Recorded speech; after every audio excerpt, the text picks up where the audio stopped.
Acrobat.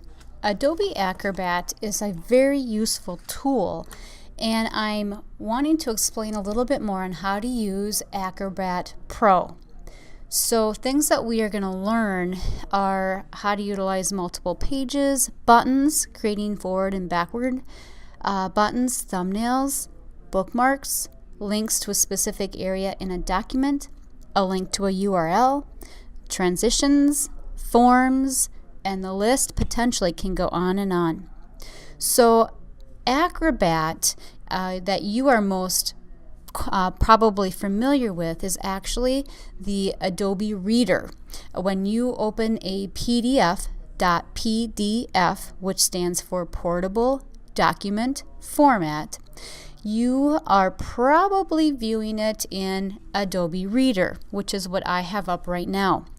So when you go into Reader, you're able to see a lot of the tools, and a lot of people do get mixed up on Reader and Acrobat Pro. So a little bit more about our PDFs, and then we'll look at some things in Reader and then go on to Acrobat Pro.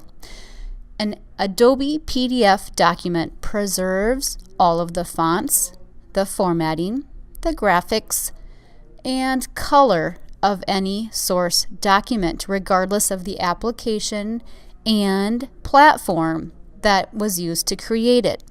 So Adobe PDF files are compact, they can be shared, they can be viewed, they can be navigated, saved, and printed exactly as intended by anyone with this free Adobe Reader software.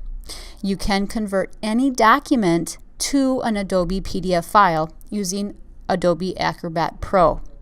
So when you open up Reader, you do see a lot of the similar menu items at the top. We have the ability to view this, seeing my full page or the full width. Over on my left, I see page thumbnails. So if there are multiple pages, I can navigate to those thumbnails. I see bookmarks, so if there happens to be a bookmark, I can navigate right to that bookmark, and this one has audio. And I have any attachments that might be placed and some signature. So having audio, I can show you we're going to add audio to our PDFs as well.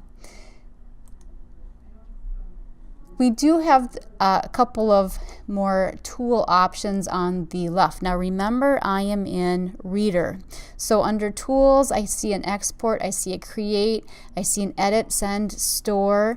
Under Fill and Sign, I see the ability to add some text or a check mark, place initials or a signature.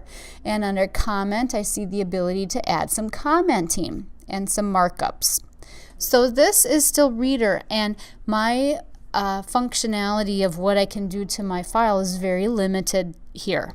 So I'm going to close this one and go into Acrobat Pro. So this is Acrobat Pro, and initially it does look fairly similar, and that's where the mistake commonly lies with most. Now if you look at the top, you'll see maybe a few more options up here. I have a few more things visible. I have a similar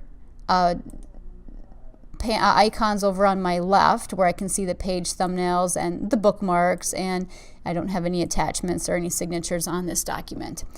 The key indicator is over here on Tools. So when I go to Tools, I'm going to kind of collapse them all. I have a whole list here of edits or capability that I can do to this PDF, and we're going to navigate through many of these.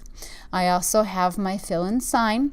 That looks very similar, and I have my commenting, which again looks very similar. So the tools area here is what we are going to focus on as we walk through Acrobat Pro.